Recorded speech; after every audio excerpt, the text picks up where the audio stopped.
Good evening and welcome to the news tonight here on Sabha TV, where we get you the day's top developing stories from India and across the world. I'm Tracy Shilchi and here's a look at the headlines first. Government isolated on land ordinance as opposition parties mount protests. Within the BJP too, signals emerge of a dilemma on the new bill.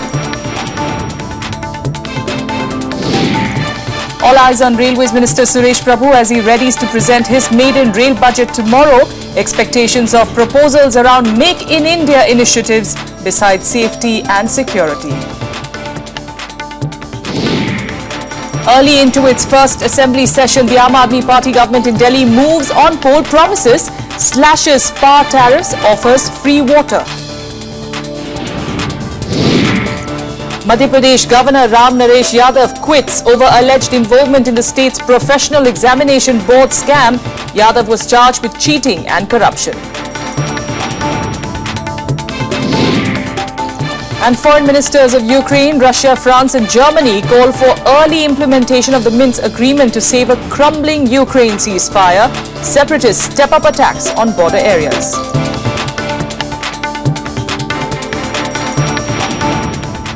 Our top story, more protests on the streets against the government's land acquisition ordinance, but this time by the Congress party. Senior Congress leaders look to reach out to farmers today, their traditional support base, as they slam the government on the move. Here's more. A day after activist Anna Hazare, a Congress mega rally titled Zameen Vapsi Andolan at the same venue, Jantar Mantar in central Delhi. Over 1,000 farmers were present as senior Congress leaders lashed out at the government for siding with industrialists against them, betraying promises, vowing that the ordinance would not be allowed through Parliament. किसान का पक्ष Congress party सदैव रखती आई है और आगे भी रखेगी और इस किसान विरोधी ऑर्डिनेंस को कभी पास नहीं होने देगी। भारतीय जनता पार्टी ने इसे, जब मैं संसदीय कार्य मंत्री था, इसे सपोर्ट किया था, इसके पक्ष में वोट दी थी और 9 महीनों में अब ये बदल गए, इनका सही चेहरा सामने आया है। हम इसका कट्टर विरोध करेंगे। Ajay Makan, Jairam Ramesh, Deepinder Hooda, Raj Babbar and others, the party's leading lights were present as the Congress steps up pressure on the government, saying the bill to replace the UPA's Land Acquisition Act of 2013 is ill-conceived and anti-farmer. किसान का एक हक होता है और वो हक उसके जमीन का हक होता है। क्या उसके जमीन को छीनने के लिए किसी सरकार को अधिकार है? On Tuesday, the opposition had united against the government in both houses of parliament. BJP ally Shiv Sena too had slammed the ordinance. Other non-NDA parties have also rejected the new bill.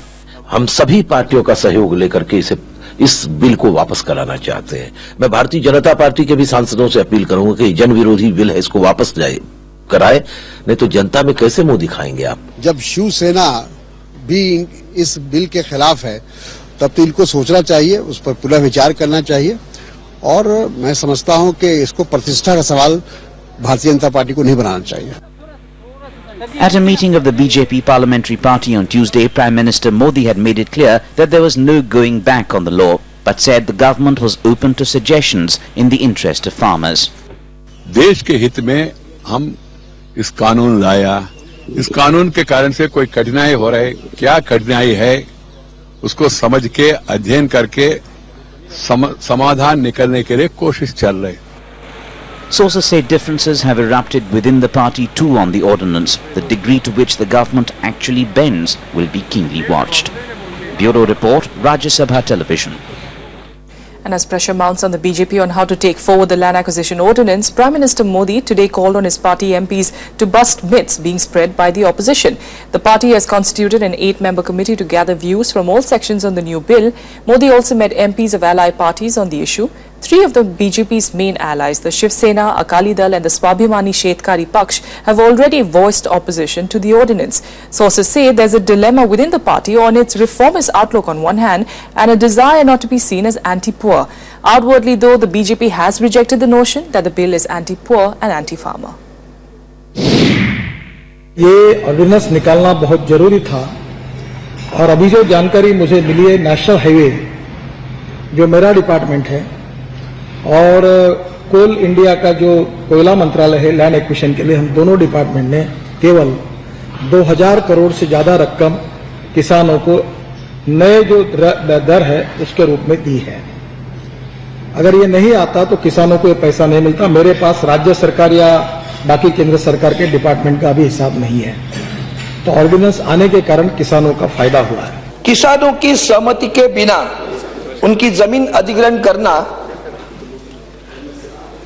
ये उचित नहीं होगा।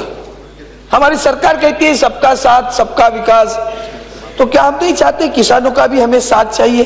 The present bill, which replaces the ordinance, takes away all the safeguards which were there in the previous bill. Previous bill had ensured a balance when it came to acquisition of land for public purpose, for developmental purposes, for infrastructure project. At the same time, if it was for public purpose, the social impact assessment had to be there. सबसे ज्यादा रोजगार देती है, देश भर को पेट और देश भर को और दुनिया भर के लोगों को खाना खिलाती है। इसके साथ छेड़खानी करना, इतनी जमीन ने एक्वायर करके रखी हुई है, उसको क्यों नहीं लैंड बैंक बनाते? All right, now with finance of the Indian Railways under tremendous strain, all eyes are on Railway Minister Suresh, who will present the rail budget tomorrow. There is much speculation over whether fares and freight rates will be hiked. But what is likely is an increased stress on the Make in India initiative besides enhancing safety and security. That the Indian Railways suffers from an acute shortage of finances is widely known. What is not known is how the Railway Minister will tackle this issue. When Suresh Prabhu presents his maiden rail budget in Parliament on Thursday, he is expected to make a tightrope walk as he tries to bridge the huge gap in finances. सामान्य यात्रियों के सुविधा के हिसाब से एक rail network बने, उनकी अपेक्षाओं के अनुरूप रेल नेटवर्क बने, इसका पूरा प्रयास होगा. So all eyes will be on his announcements regarding passenger and freight fares. The Modi government's first budget saw passenger fares being increased by 14.2% and freight by 6.5%. But even a decrease in diesel prices is unlikely to result in a trickle-down effect on fares. And that's because the fuel adjustment cost-linked tariff revision policy will be affected by the fact that electricity cost has gone up by over 4%. महंगाई के हिसाब से मैं समझता हूँ rail budget फिर बढ़ेगा। अगर रेल बजट बढ़ाती है सरकार तो सुविधा दे। सरकार अब गरीब के हित में काम करे, अच्छा काम करे कि रेलवे किराए में कम से कम कुछ तो उनको सहूलियत दी जाए। Given his reformer image, Suresh Prabhu could lay a roadmap for attracting private investment into the railways. He is also expected to go slow in announcing new trains and projects given the fund crunch. The focus could instead be on safety and security, cleanliness and modernization. Hills are something very important. Hills, I mean, you have to protect the hills, and I think we expect that the government not just makes an affirmation and a commitment, but also releases some grant, some money to the kitty, so that we get some expansion of railways in the state. हमें पूर्ण विश्वास है कि लाहौल स्पीति से जो जोड़ता हुआ जो है हमारा रेलवे बजट जो है लेह तक जोड़ेगा, जम्मू तक जोड़ेगा. According to reports, a lot of suggestions from the Prime Minister's office have been incorporated in the budget. While a fare hike is unlikely, a cess for cleanliness cannot be ruled out. There can also be an increased focus on joint ventures and FDI. Bureau Report, Rajya Sabha TV. The number of people living in slums has gone up according to the 2011 census. In fact, the number has gone up by a whopping 1.5 crore. The census figures also tell us that almost 6 crore people live in slums that do not have even the basic necessities. This issue was discussed in Lok Sabha during the question hour. Yes, Urban Poverty Alleviation Minister Venkaiah Naidu informed the lower house today about the census figures regarding slum dwellers. 13.75 million log slums mein reh rahe hain. He attributed the rising number of people living in slums to increasing urbanization and its allure for the rural population. The government says more and more people are now keen on living in urban areas, even though cities are not equipped to handle the inflow. इसलिए ये slums में अपना premises में केवल 19% toilets है अपना premises में, और बाकी लोग ओपन डिफिकेशन के लिए जा रहे. दूसरा, ये स्लम इलाका में ड्रेनेज वो केवल 37% है, common drainage, not individual drainage. और तीसरा 57% of the house holds have drinking water premises, उस प्रेमिसेस में है, घर पे नहीं प्रेमिसेस में है। 90.5% households have electricity. The slums are divided into different categories. In the first category are those slums that have been notified by state governments. In the second are those that are recognized by the government. But over 50 lakh people live in slums that do not fall in either category. These are the colonies where even the most basic amenities are not available. Committee ने ये भी estimate किया 0.53 million homeless require houses, इनके लिए मकान का निर्माण करना सबसे महत्वपूर्ण आवश्यकता है। इसी के ऊपर केंद्र सरकार ध्यान दे रहे, मगर जमीन स्टेट सब्जेक्ट है और स्टेट और सेंटर दोनों मिलकर स्लम डेवलपमेंट का योजना करना चाहिए। The government informed the House that it intends to provide housing for all poor, the land for which has to be provided by the states. But what is worrying is the reason spelled out for the rising numbers. Even as the government claims that the pull of urbanization is to blame, it seems a more plausible explanation would be the lack of employment opportunities in rural areas. It has been proven over the past few years that better implementation of Manrega has reduced migration from rural areas. Shyam Sundar's report for Rajya Sabha TV. In more news, a Parliamentary Standing Committee today rejected a union government proposal to treat juveniles as adults for any crime. The centre proposed this for accused aged between 16 and 18 years charged with rape and other heinous crimes. The Standing Committee was reviewing the proposed changes in the Juvenile Justice Act. It pointed out that the aim of the juvenile justice system was to treat all children equally. It also felt that the proposed changes ignored the judgment of the Supreme Court. The changes in the juvenile law were proposed in the wake of the Nirbhaya gang rape and murder case. One of the accused is in fact undergoing detention in a juvenile home. With that, a quick break here. Up next, we're getting you more national news and also a special series ahead of the union budget. We are focusing on preparations to implement the GST.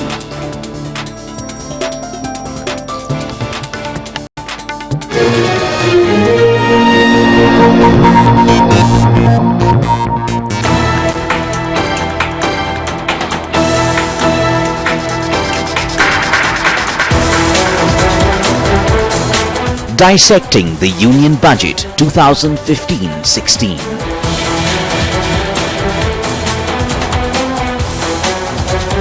A power-packed panel of experts in our Delhi studios. Live discussions from the Bombay Stock Exchange and IIM Bangalore.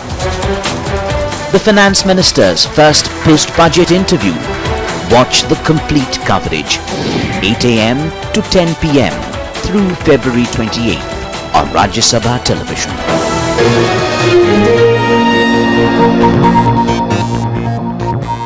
Welcome back. You're watching the news tonight. Now, just 12 days after taking over the reins in the capital, the Aam Aadmi Party today fulfilled its biggest poll promise: free water and cheaper electricity for all. We'll of course explore how it'll go about doing that economically, but first let's get you all the details in this report. Come March, Delhiites can expect a big relief in their water and power bills.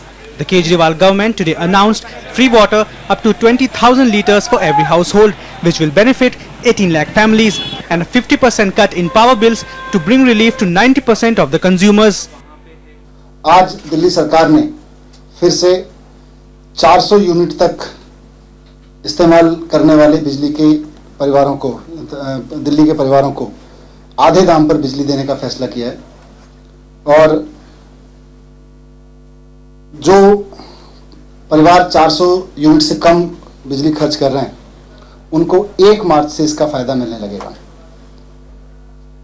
अभी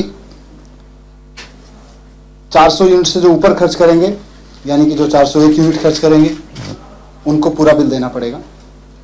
दिल्ली में 20,000 litre तक जो परिवार पानी इस्तेमाल करते हैं, 20,000 litre तक का जो पानी इस्तेमाल करने वाले परिवार हैं, उनके पानी और सीवर के चार्जेस सरकार माफ करने का ऐलान कर रही है। But here's the catch: if the use of power and water exceeds the limits, bills have to be paid in full. But for now, Delhiites are hopeful. सरकार ने जो फैसला लिया है सही लिया है। जो बिजली के दाम कम किए हैं वो आम पब्लिक के लिए बहुत अच्छा है, सही है। जो और पानी भी सही है, कम किया है।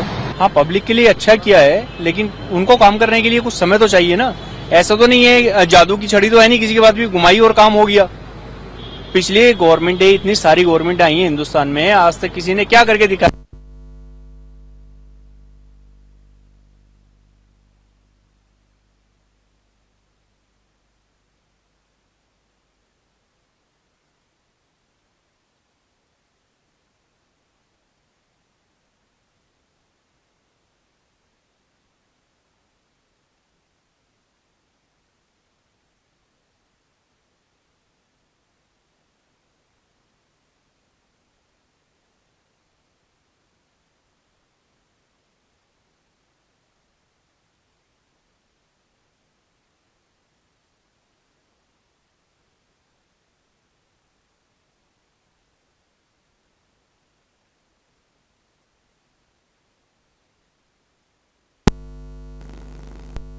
a tariff reduction would be about 1600 crores. If you see Delhi's last budget, it was about 36,000 crores.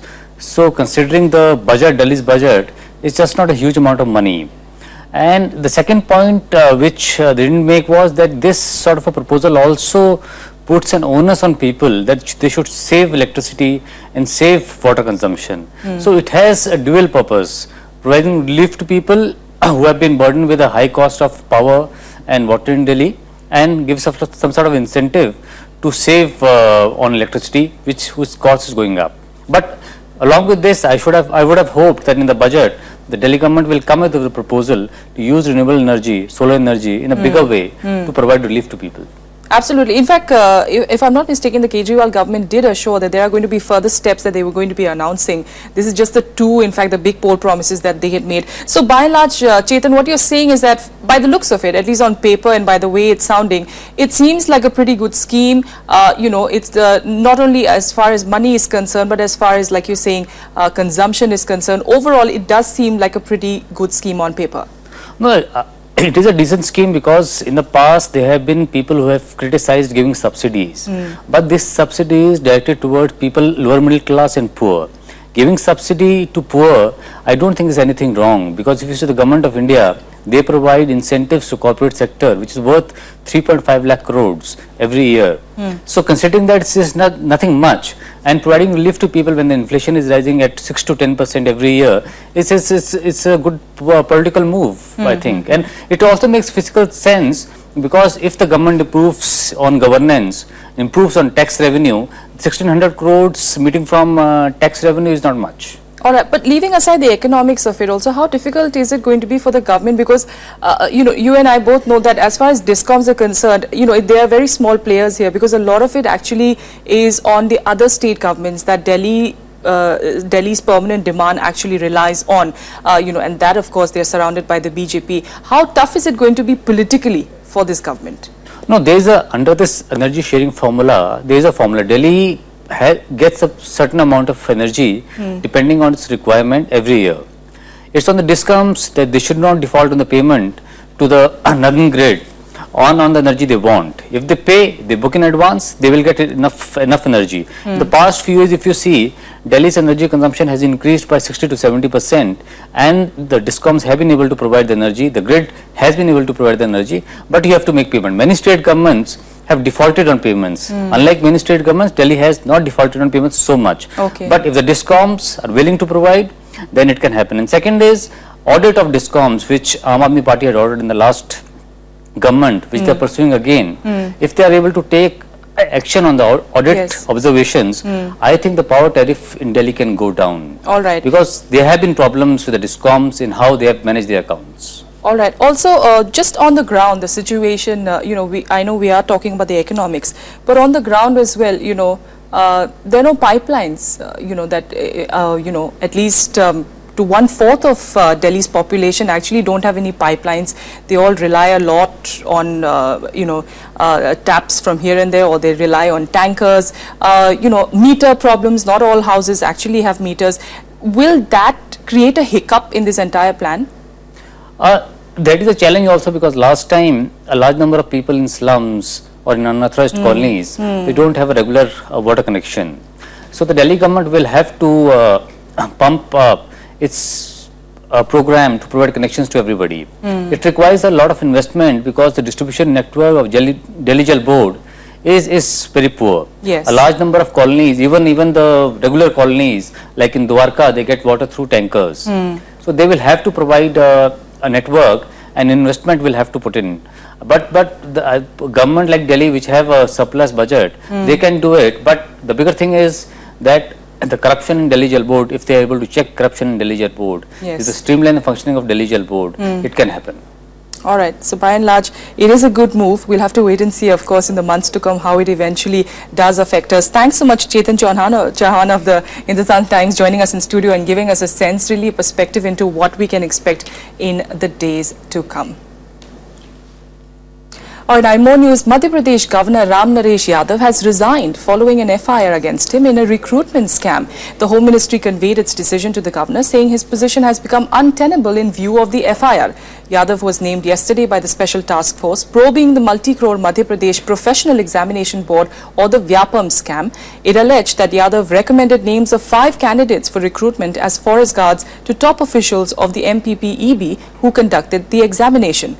Meanwhile, whistleblower in the scam Prashad Pandey says that only 5% of irregularities has been exposed so far. संविधान में उनको immunity है, उनके खिलाफ FIR लिखना ये संविधान के खिलाफ कार्रवाई है और गवर्नर की पद की गरिमा को कम करने की कोशिश है। क्या राज्य सरकार ने महामहिम राष्ट्रपति जी से महामहिम राज्यपाल जी के खिलाफ एफआईआर दर्ज करने की इजाजत दी है? राज्य सरकार को एसटीएफ को इसकी का स्पष्टीकरण देना चाहिए। Now back to our focus on the upcoming union budget. One of the most important policy direction or guidance that people will be looking for in this year's budget is the government's roadmap on a proposed goods and services tax. Finance Minister Arun Jaitley has already tabled a modified bill in the Lok Sabha in last December following an agreement with the states, and he's expected to tweak some tax rates in preparation to implement the GST from 2016 in his first full budget that will be presented at the end of this month.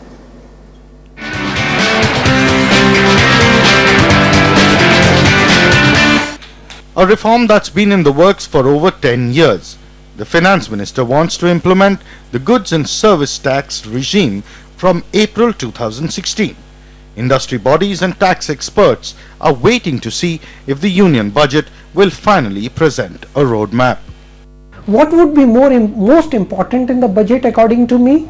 The most important thing is he should announce a roadmap, which he has been over a period of time saying we'll probably do it in this much time frame and this much time frame. I think he needs to put a seal on it.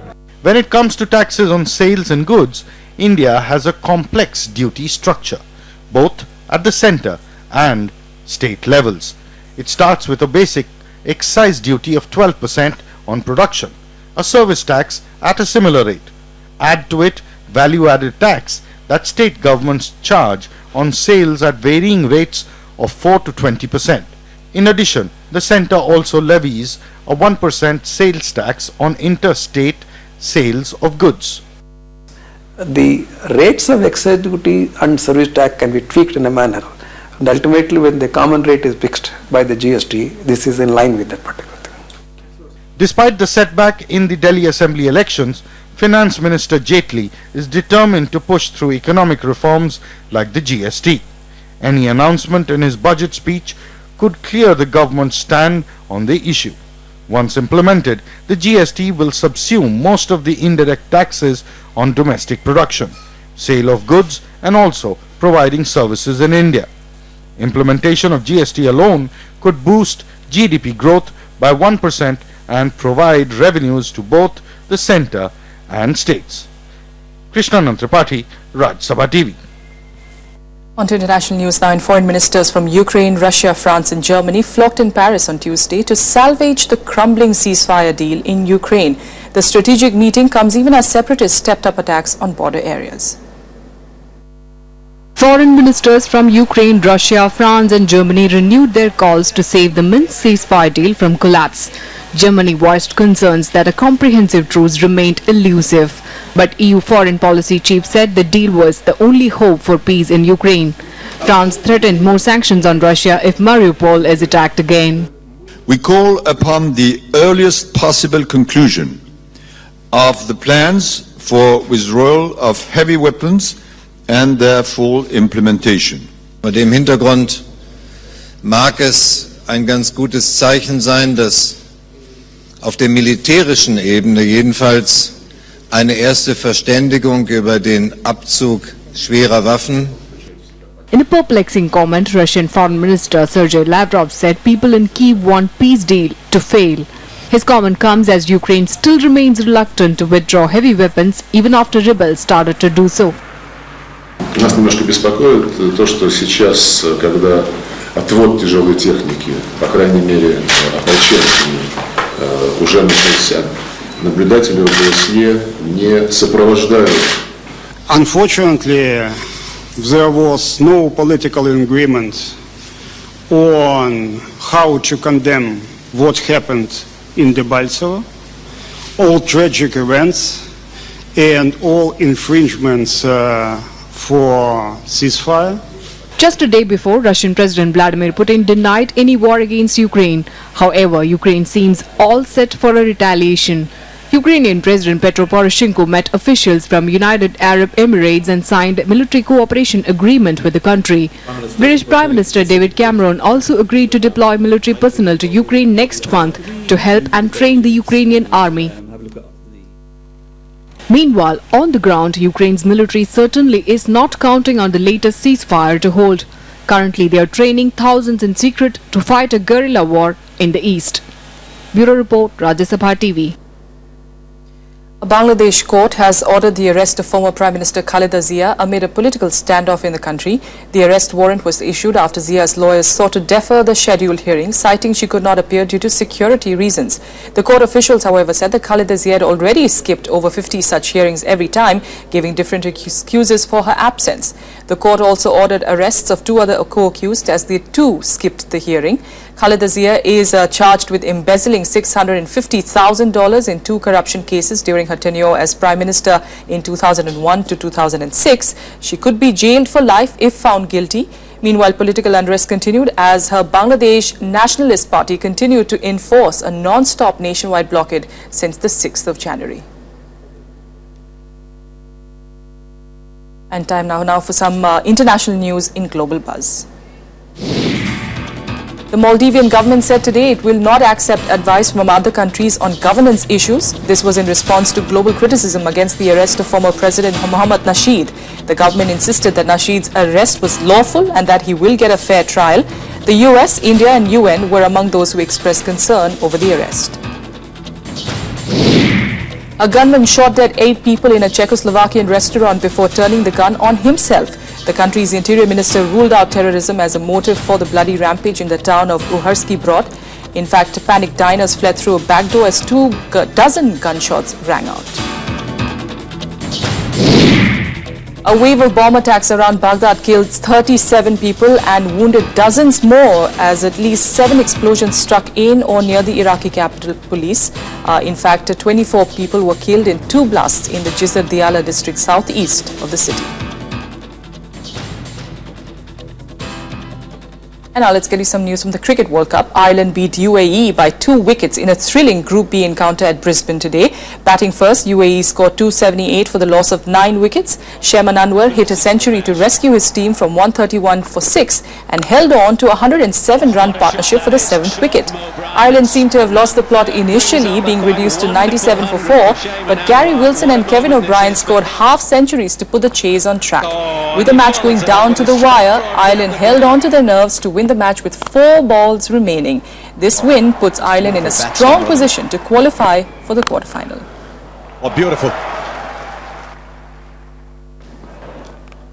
That's it for this hour. Good night.